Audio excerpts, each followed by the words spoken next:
Genetic engineering, by its nature, requires DNA be stored until needed and moved at will from the test tube environment to a cellular environment or vice versa.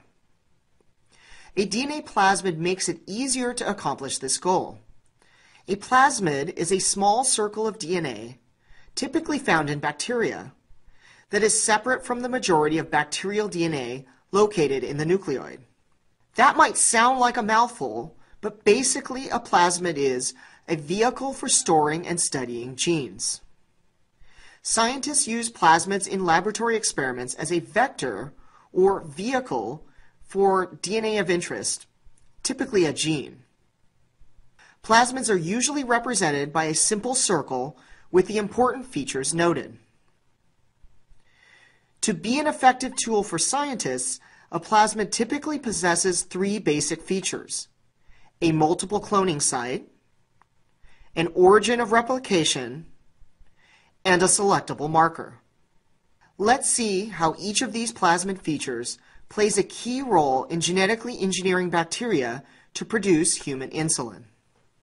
If the main purpose of a plasmid is to serve as a vehicle for genes of interest, we need to be able to insert the human insulin gene into the plasmid. This is the purpose of a multiple cloning site. A multiple cloning site is the location in a plasmid where a sequence of DNA, typically a gene, can be inserted. We'll discuss in greater detail how a gene can be inserted into the multiple cloning site in another lesson.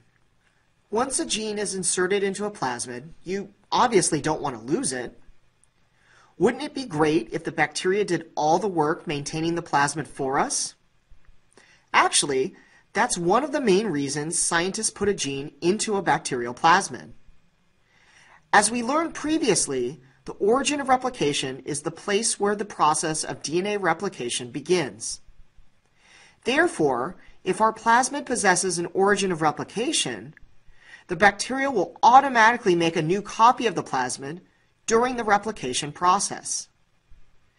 Recall that DNA replication creates an exact copy of DNA in the cell. This means that the two daughter cells both receive a copy of the DNA found in the mother cell when the mother cell divides.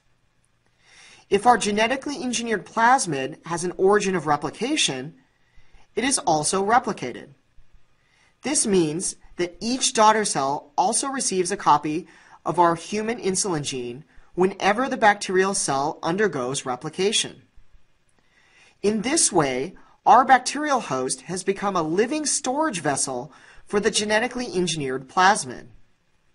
As long as this genetically engineered bacteria is alive, it will maintain our insulin plasmid.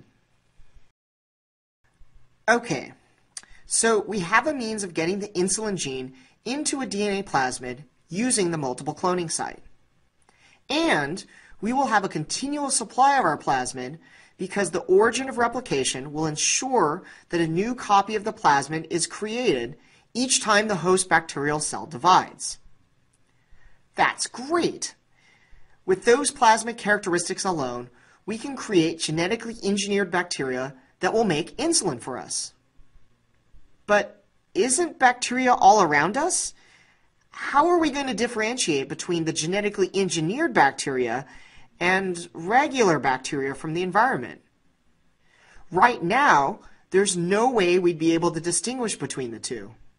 Since bacteria is everywhere and mass-producing insulin is going to entail use of optimal bacterial growth conditions, what's to prevent contaminating bacteria from interfering with industrial production or laboratory experiments? The answer is a selectable marker.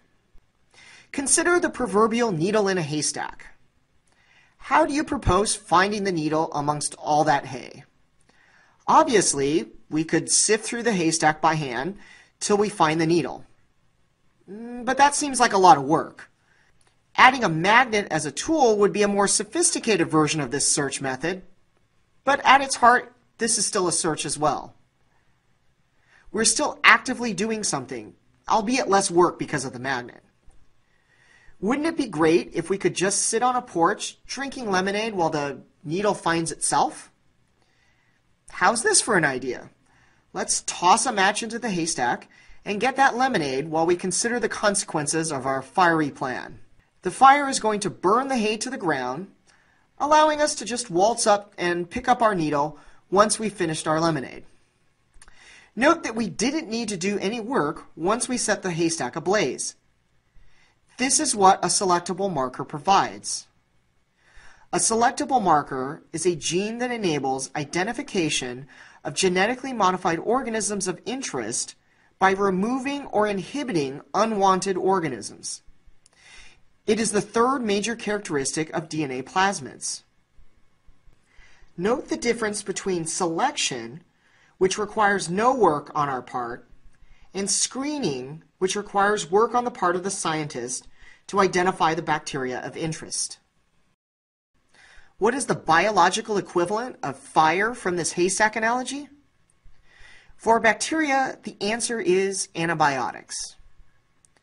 Recall that an antibiotic is a substance that specifically kills or inhibits the growth of bacteria without harming other organisms. Also recall that bacteria can acquire resistance to antibiotics. In the medical field, that's a bad thing. In the research field, that is simply another trick to add to our laboratory tool belt. What would happen if our insulin plasmid included an antibiotic resistance gene as a selectable marker?